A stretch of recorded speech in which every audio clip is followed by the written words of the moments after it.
Македонија наситно ги одбројува часовите до музичкиот спектакл кој ќе се случува во Јане Сандански. Сите детали во утринската насител ја сака Македонија ги дознаваме од прва рака. Добро утро, Владо Георгиев, добро утро и добре дојде во Скопје. Добро јутро, добро вас нашли. Често си во Македонија, кои се првите импресии, впечатоци кога ќе пристигнеш на аеродром или ако доаѓаш со автомобил? Со ауто овек доаѓам, затоа што е побрзо. Авион трае 100 година, колима доđеш за 3 сата.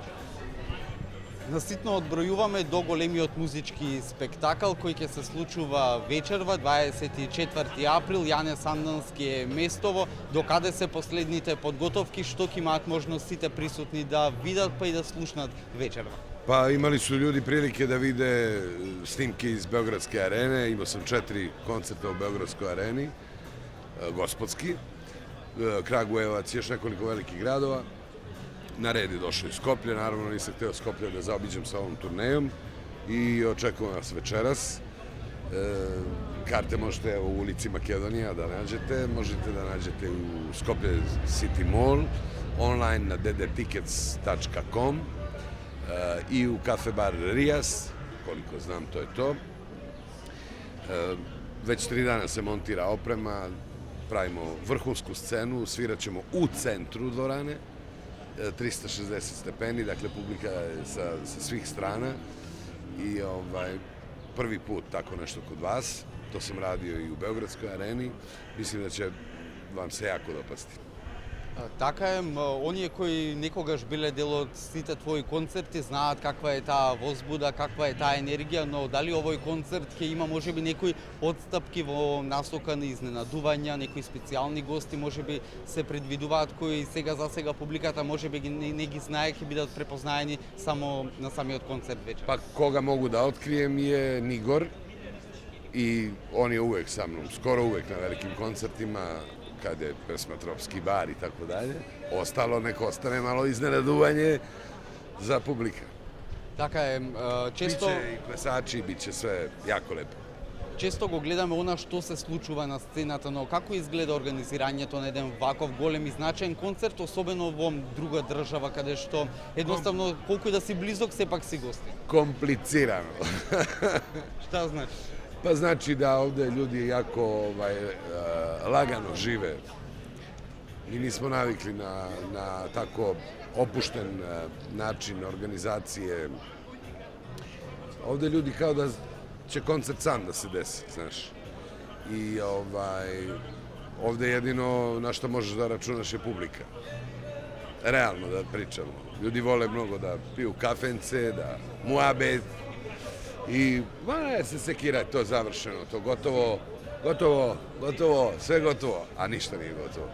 Но за вечерва сигурно веќе се направено, се прават тие последни подготовки. Дали Владо има некој посебен ритуал пред да излезе на сцена за еден голем концерт? Ne, ja volim samo da uradim vrhunsku probu, da vidim da će sve da bude vrhunski. Kad vidim da je sve vrhunski, ja se onda malo povučem, budem malo sam negde i onda dođem na koncert onako rasterećen.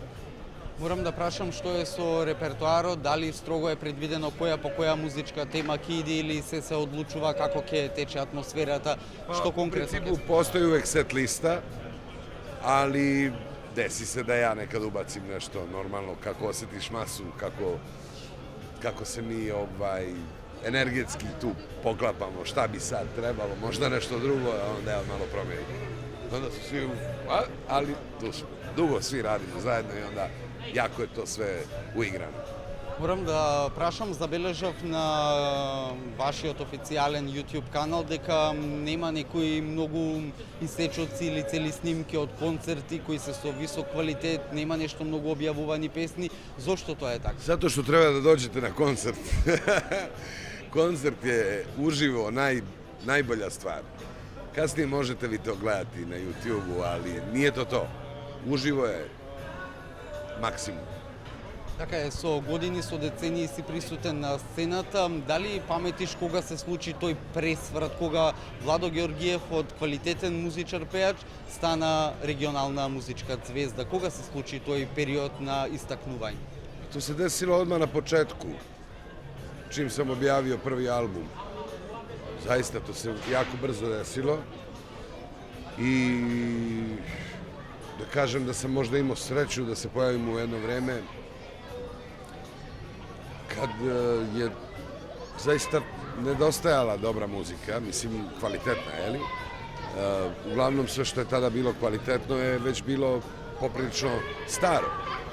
A u tom trenutku se slušala, odnosno plasirala jako nezgodna i loša muzika. Su slatki. Danas je takođe nezgodno mnogima da počnu, jer je puno nekih formata koji smetaju, na primjer, talentovanom bendu, mladim ljudima, pevaču, pevačici. Smetaju im ti formati koji zatrpavaju mreže, tipa taj trap i te pesme koje traju 20 dana. Ne kažem, oni svi imaju svoju publiku i uspešni su, to niko ne spori, međutim, to nije muzika, muzika je tu pozadina. Muzika je kulisa toga što oni žele da kažu. I tu je bitan tekst. I onda oni pevaju neki autotune ili šta već rade, dakle to nije uopšte muzika, to je format. To ipak zauzima neki prostor. Međutim, toliko je sada mladog sveta koji ne pristaju da to slušaju. I to i, ne znam, neki trash. Nego vrlo dobro znaju koju stranu grupu slušaju ili pevača, koga domaćeg pevača slušaju, da li starijeg, da li mlađeg, vrlo dobro znaju šta vole. Ima mnogo mladih ljudi koji vole rock'n'roll, ima mnogo ljudi koji vole hip-hop, ima mnogo ljudi koji vole džez, ima ljudi koji slušaju klasiku. Znači nisu svi, ako mediji forsiraju i ako je TikTok već tako zaglupljen i zatrpan budalaštinom, to ne znači da su svi ljudi budali. I to je najveća zamka, misliti da svi sve gutaju i svi sve slušaju. To nije tačno, to niti će ikada biti tačno. Meni se trenutno dešava najlepša stvar u karijeri, a to je treća generacija. Jako je mladih ljudi na mojim koncertima. 15, 16, 17, 18, 19 godina, 20. To su mladi momci, devojke koji imaju manje godina nego moje pesme. I pjevaju sve moje pesme, od prve do zadnje. I dolaze onako, i zaljubljeni, i veseli, i mladi, i puni života. I to je takav blagoslov, to je toliko dobar osjećaj koji ne može ničim ni da se opiše, ni da se nadoknadi. Ne može da se proceni. Materijalno ne vredi ništa kao takve stvari. Meni barem.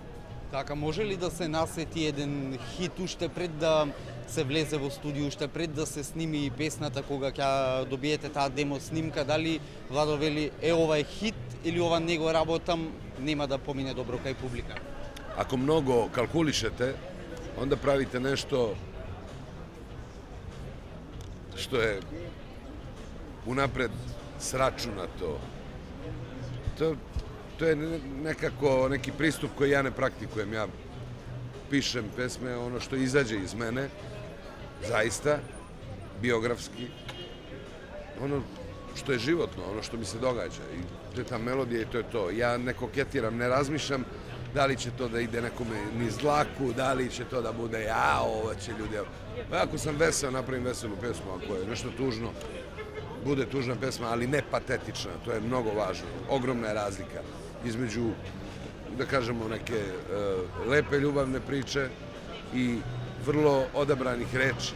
Ja ne volim ni da konzumiram u privatno neke teške reči, niti da ih stavljam u pesmu.